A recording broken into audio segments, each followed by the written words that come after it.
Hey everyone, and welcome to the channel. Today I'm going to be talking about Misery by Stephen King, and if for some reason you don't know what it's about, let me go ahead and quickly tell you. Paul Sheldon, famous author of the Misery series, finds himself saved from a car crash by his #1 fan, Annie Wilkes. While Annie seems like a good-natured rescuer, all is not right with Annie, and we follow Paul's struggle for freedom and survival. Now, you probably already know what Misery is about. I'm sure a lot of people have also watched the movie, which I actually haven't, so this was my first experience with Misery. I've obviously seen and heard some things about it just because it is such a part of pop culture, but in general I had a fantastic time with this book. I thoroughly enjoyed my time with it, which is a little scary to say because of some of the subject matter in here, but I thought it was a really harrowing tale that was actually scary. I'm not somebody who gets scared from the ghost stories and those kinds of things, but Misery just seems like such a real thing that could happen. Nothing, I mean, there are some outlandish parts about it, but in reality this doesn't seem like a story that you couldn't see in the news. This seems like something that could absolutely happen. Maybe a little less now with more advances in technology and that kind of thing, but for the time period this is set in, this is a terrifying thing that could absolutely have happened to somebody. It's horrific, it's gruesome, it's hard, but I had such a good time with this. This was a super bingeable book for me. I ended up giving it a 4-star rating, and I think this ended up ranking in the top 35 or so of my all-time rankings. So it is way up there. I think this is probably my favorite Stephen King book, which is crazy because I thought Cujo was so good, and I thought it was so good before that. So all of my Stephen King reads have been so good. He's just been knocking it out of the park for me.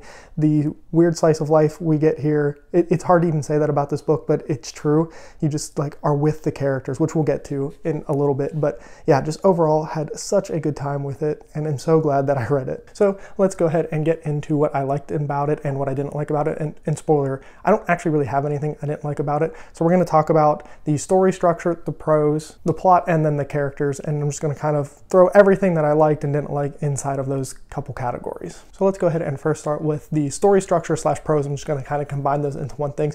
And I found this prose to be really great. I think there were some really great metaphors thrown throughout this book that were visually made sense and just also really described the pain that Paul was in. I'm specifically thinking of the piers metaphor, or the pylons metaphor, that is constantly brought up about his legs and just how horrific that was. And the other thing that I really liked about the structure of the story is, one, it all takes place in one room, which I just find to be super fascinating. I talked with Nick from another booktube channel at one point in his comments about Stephen King has this knack for being able to tell a story in a really confined space. So you have things like Misery, you have Gerald's Game, which I think also just takes place in a room.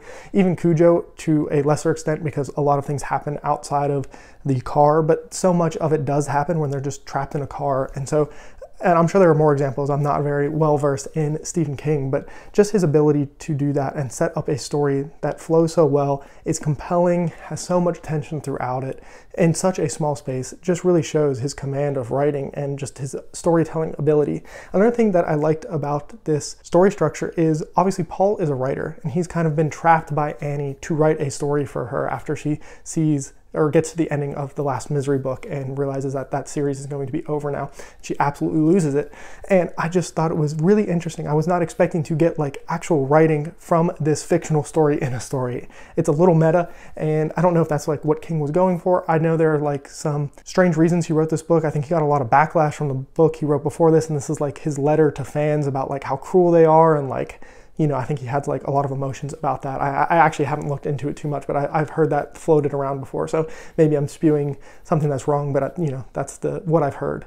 And I just think that story structure helps break up the novel because you are just in a room, but I think it is also just done so well for him to, I didn't really care about the story he's writing, but the way he crafts the story writing that Paul is doing into the own story to make it its own plot device, making it so important to the story. I mean, it's just fantastic. And it does kind of break up just being in the room, like I said, because you kind of get transported a little bit to what's going on in the story of Misery, inside of Misery, which, I don't know, it just makes me laugh, and it's just something I really wanted to point out. I would say, I guess, if I had to find a negative for this structure, this isn't a negative for me, but I'm sure for some people is, there are some really graphic things that happen in this book, and King doesn't really shy away from it. He shows you on the page, he tells you what's happening.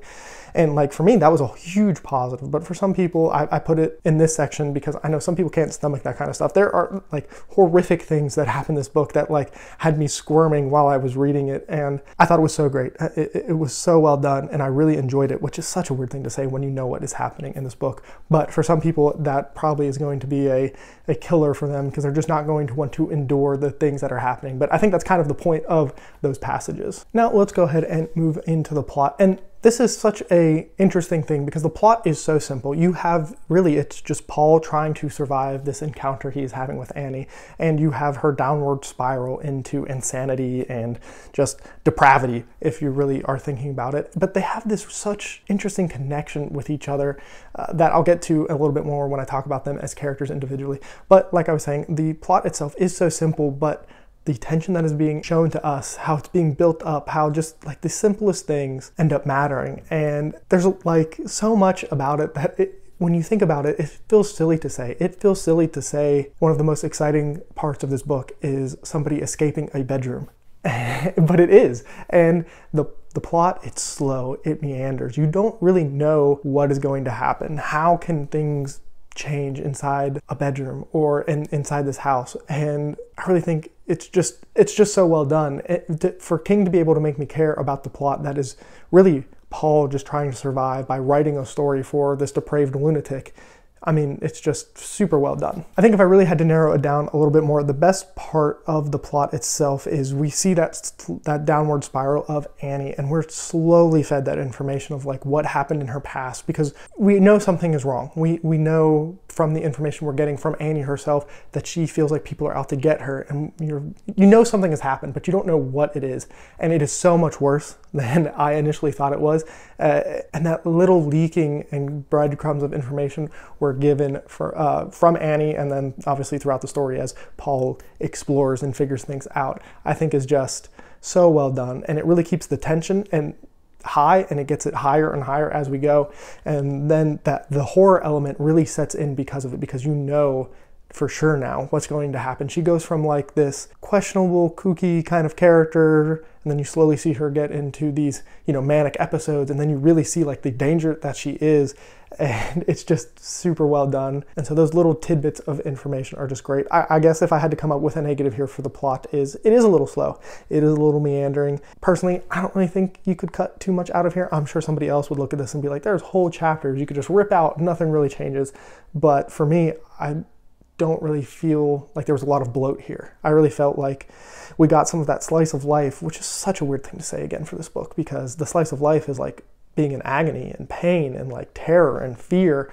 But for the character who's living it, it just feels like you're there with them and it's real, which is once again just so well done. But for some, I'm sure they will say we could have sped it up. That's the one thing I can think of. There are also definitely some plot conveniences that happen, especially at the very end of the book, which maybe are a little bit unbelievable. But at that point, I was so invested and just willing to not even try to think critically of them at that point. And even if you do, it makes sense. I mean, there's not like some crazy out of left field thing that happens, but there are a few plot conveniences for sure that I'm sure some people could nitpick about. And lastly, have to talk about the characters. I think the characters are really what make this story as great as they are. And I'm going to actually have 3 characters here. So I'm going to include Paul and Annie, obviously, as the obvious characters. But I'm also going to include the house as its own character. Just the surroundings of the animals, and there's a lot of things that happen with the house itself and things we learn about Annie as we get to see more and more of the house and just how she lives. And there's so many things that the house brings out that it does almost feel like its own character. I guess it's really an extension of Annie herself, but the house being this like setting and almost this entity that we're just with and experiencing, I think I kind of just wanted to mention that, and I didn't know where else to. So counting it as a character maybe is a little silly, but the house, the living situation just seemed like an important thing that needed to be mentioned somewhere here, because I really do think it adds a lot to the story. You see the strange things Annie does with the house and all of the medicine and the figurines she cares about and just all these little details and intricacies that come through the house I felt like were important. Now I'll go to Paul, because man, what a ride this man went on. And I really think he's a great character because in this situation, I think he's a really well done, accurate representation of what more people would be like. I think so many people want to be the hero in the story, and I think Paul even mentions that to himself a few times, that like, if this were a story, this is what would happen, this is how I would act, this is what I would do. And in reality, that's not what would happen. You would do what you had to do to make do, to get by and survive. And I think that made Paul an extremely interesting character. You know, he tries to be clever, he tries to do smart things, but also there's just the, you know, the weakness that he has from his injuries from the car accident and him being, you know, on drugs for such a long period of time. Just all these things that make him, I don't want to say lesser, but not up to his full capacity as a person, I really think makes it feel so real and just a really accurate representation of a character in this kind of situation. I think so many other stories would have him just be like this clever mastermind who is the one playing cat and mouse and they're the cat. But in reality, and we see it multiple times over and over again, Paul is clearly the mouse here and Annie is definitely the cat. And it is just so well done. And I feel for Paul. The whole time I felt so bad for Paul, the horrible things that are happening to him. And once again, it's that reality of like, he knows what he wants and how things would go in a story, but that's not what's going to happen, and how he struggles and does try to do things, and then just, I mean, the man gets put through so much. It's absolutely horrific, but also incredible at the same time. And now we have to talk about Annie, who I really think steals the show. I know even I know that Kathy Bates from the movie like is apparently spectacular. I'm going to watch the movie now after this at some point here soon. But Annie is just, what a villain. She is one of the greatest villains I have ever read. And I don't even know if it's entirely fair to call her a villain, but that's what, I mean, she is. The slow depravity that we see, her unwinding, her sanity just going, but she has one focus, and it's the misery story, but just the unraveling of her throughout. The horrific things that she does, some of them she thinks she's doing the right thing. And I think that's what makes her truly terrifying, is there are many instances here where she thinks, and she is living by this strange moral compass that she has, that she thinks she's right and she's doing the right thing, and the thing she's doing to Paul or, you know, to anything else, she thinks is right. And that's what really makes her truly terrifying. I mentioned it earlier, but she really does feel like a character that could live in the real world, that somebody like this could be out there. And, you know, we see things in the real world where, you know, people do crazy things. And I think that's what makes her truly terrifying. I would be truly terrified if I were in the same situation with Paul because of Annie. And the things that she does to herself also are just, you know, by the end of this book, when she's really losing it, I mean, it's horrific. And I think that just makes her so great as a character. I mean, obviously not somebody I would want to meet in real life or have any real interaction with whatsoever, but she is a character now that will live on in my mind forever. I can see why she is such a pop culture reference and how she's referenced so many times, because she is really unforgettable, a truly incredible showcase of terror and just like that fear, that tension she brought every time she was around, every time she was in the book. I just didn't know what was going to happen. That unexpected nature of her was just so fantastic. I had such a good time with her, which is, once again, such a strange thing to say because she is just a horrible, horrific person and character, but it was great to read. If I had to try to come up with a negative here, I think some people maybe would have liked to get more than the one perspective we get. I think some people would have liked to see things. You know, it feels really popular now to have multiple points of view from the story and to get into the head of multiple people to see what's going on from their perspective. And I think that maybe could have been interesting here, but I think in reality, it's better to just get it from the one we do. And once again, it's really hard for me to find a negative here.